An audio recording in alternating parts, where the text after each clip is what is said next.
something I've got to really notice is every time the Western countries are in some kind of dilemma when it comes to them not having the things that they are used to having in their countries, that's when they see that Africa exists. I mean, I speak about these things all the time, but yeah, guys, watch this clip, come back, and let's talk about it. And where, in my opinion, we weren't enough concentrated was Africa. First of all, Africa is not a poor continent. It's not. It is a continent that has many, many resources. Moreover, rare earth, metals, raw materials, 50% of arable lands. We're not taking care of that. And Africa today is victim of many external spoilers that work against its stability. It is something that can be used against us. They don't trust us a lot. And I cannot say that they are completely wrong. That's why my opinion is that we have to change this approach. What I want to do is to bring investments in Africa. Bring investments not only to say we want to help. If you want to do serious things, you have to do things that are useful for both. For example, now we have a problem in Europe about energy sources after the war. But Africa is potentially an enormous producer of energy, of every kind of energy, green energy, hydrogen, geothermic, they've got gas, they've got everything. So if we help them taking out and producing this energy, and we tie them with Europe, we'll solve many problems together. So what this lady was talking about, she's the prime minister in Italy, and she was talking about how she's not happy about what the Western countries are doing in Africa. I mean, she's part of the Western countries. How people also once in a lifetime in history invaded Africa. And so for her to be like, oh, I feel like these other groups of people, even though they are like us, they are not doing a good job in Africa. They really go with a lot of advice, but they don't help the people. And she's like, that's something we've underlooked as Italy, and I think it's time for us to now go into Africa. And no, we don't want to help now. We don't want to help the people. We just want to work together, because if we do, we will come and be in a better space. That's hilarious. It's actually hilarious. And why I say that is because I would give the example of China. China is coming in the continent, or actually, it's been in the continent, it came in the continent.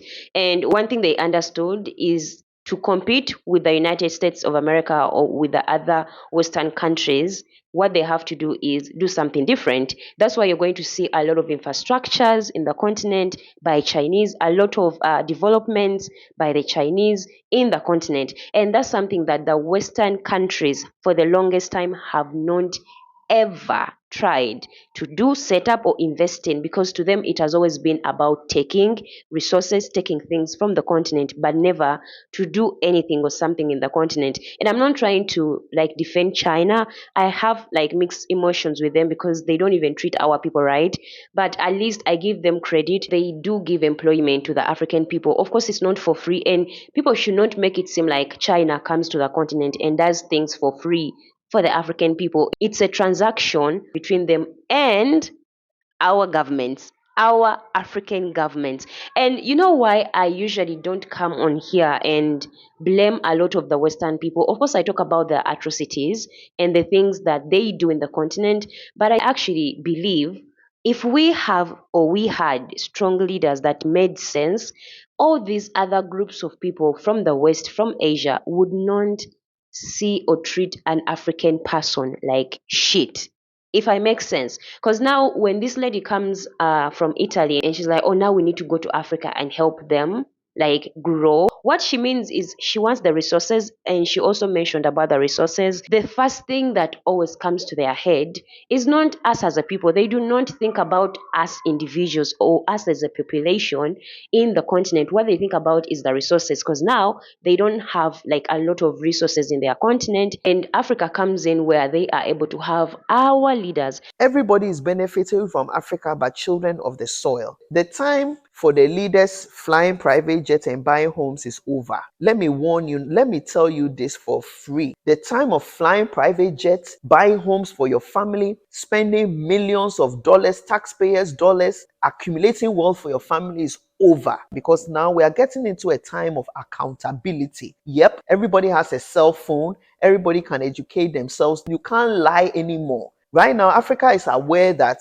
the West is not their friend. And now they have a nickname for you guys. They call you guys the leaders, the puppets. They've recognized, I don't want to call some leaders' names here, but and people that are not even in your country know that you are a traitor and know that you are a puppet, right? So that time that you are come into government and come and steal, that time is over, because you'll be embarrassed online and the whole world will hear what you have done. So if you are coming into power, and you've got the opportunity to come into power, you better come correct. The time for coming to steal, for coming to accumulate wealth is no longer, because you have people like me that are going to make noise. People that are coming in, come with their hearts for the country, come with their hearts for the people, because this is bigger than you. You are stealing from my children. You are stealing from my great-grandchildren. And not just me, you are stealing from the people of African descent's children and great-grandchildren. So no more stealing. It's time for us to empower our youth, and it's time for us to genuinely be concerned about the upcoming generation. Ever wonder why you hear so many of these events going on lately? Are they called summits, right? The US-Africa Summit, India and Africa Summit, that one is coming up soon. Saudi Arabia Africa Summit, or how about this one, Turkey Africa Summit? Or how about this recent summit that happened in January called the Italy Africa Summit? So many more events, but what I'm trying to share here, and I hope you guys acknowledge,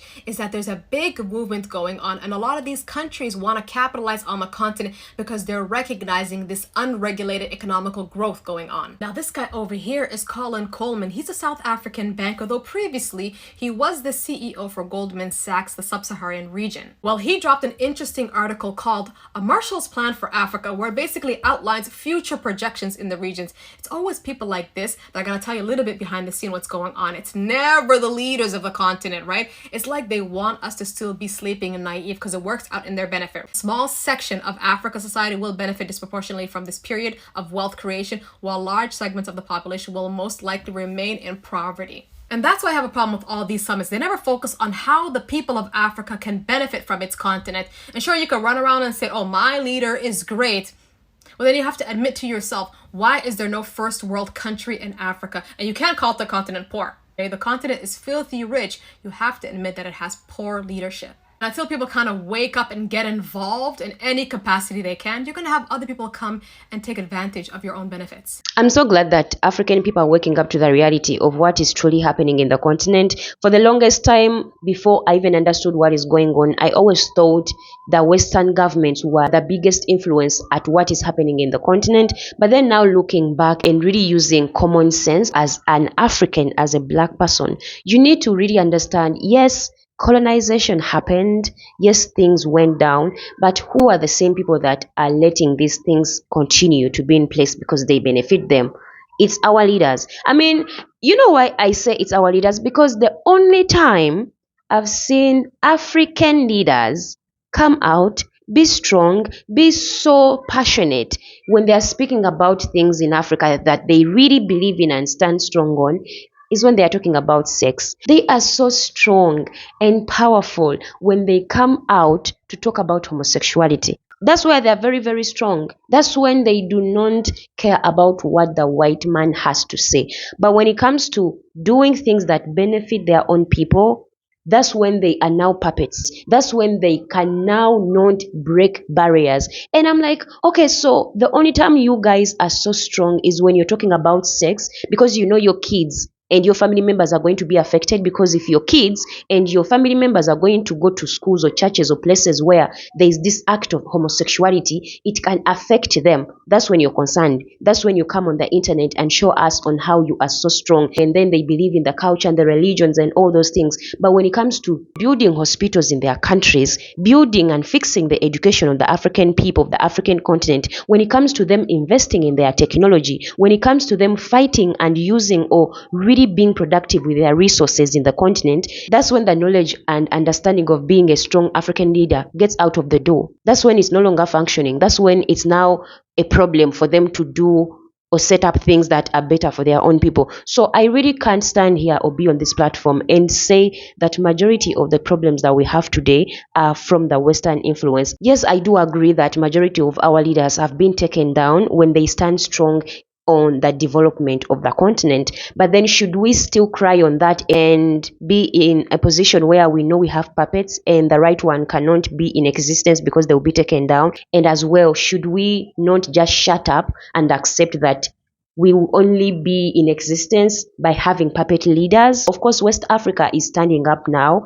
and I always applaud it. I love what Burkina Faso is doing, embracing himself as an African man, as an African individual. I love that he's really taking steps. How many of the African leaders are willing to do that? Why is it that other African leaders now don't want to do that? Because I mean, it takes courage. As what is the way forward? Like how Italy now wants to come in the continent, China is already in the continent, the West, like America, doesn't want to leave the continent. The European countries have always been in the continent. Every other nation, the Arabs that have been enslaving African people even till today, still coming back in the continent. And I mean, we have the resources. Africa is not poor. You heard what the Italian lady had to say. We are not poor as the continent. We feed literally the whole world. But then you also get to realize that we have to be given seeds to grow in our soil. We even have to ask for permission to grow certain crops in the continent. How is it that we are the biggest continent with a lot of resources, but we don't have any superpower nation in the continent?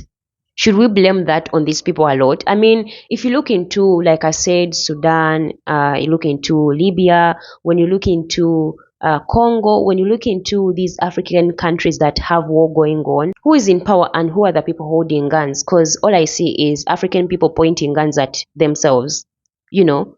So who is to stop that from happening? It's like we excuse our leaders and, you know, disguise them in the puppet name for us to pretend like a white man is ever going to stop coming in the continent.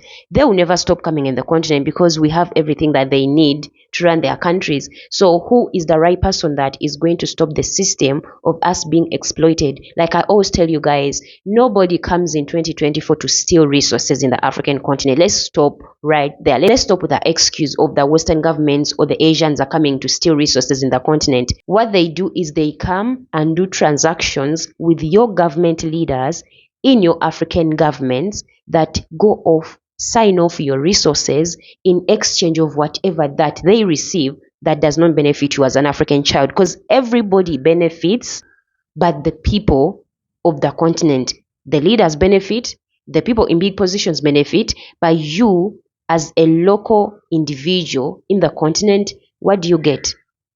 And it's really sad because when you come out and speak about these things, then you become a threat to your governments in the country where you live in. Because why are you talking bad about your government? You know, you should just appreciate whatever they are doing to you. And it's like a lot of fear. I've seen a lot of people being taken down just because they came out and criticized certain things that the leaders were not doing well.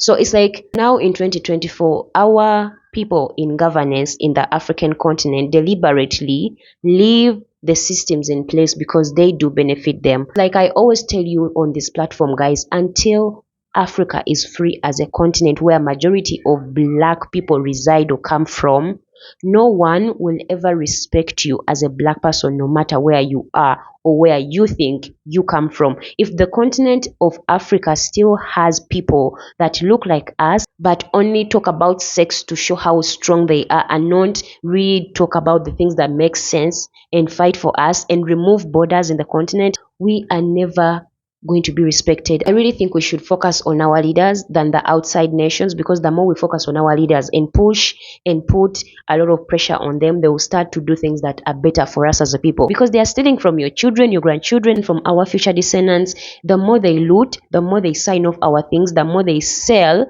of our resources, the more they don't do things that are good for us as a people, the more we are going to continue to be colonized for the longest time. So yeah, guys, let me know what you think about this. I mean, it's a really big topic that I could go on for a whole day, but yeah, I would like to know what you think about this in the comments. Yeah, don't forget to subscribe. Thank you for watching. I'll see you in the next video. Bye.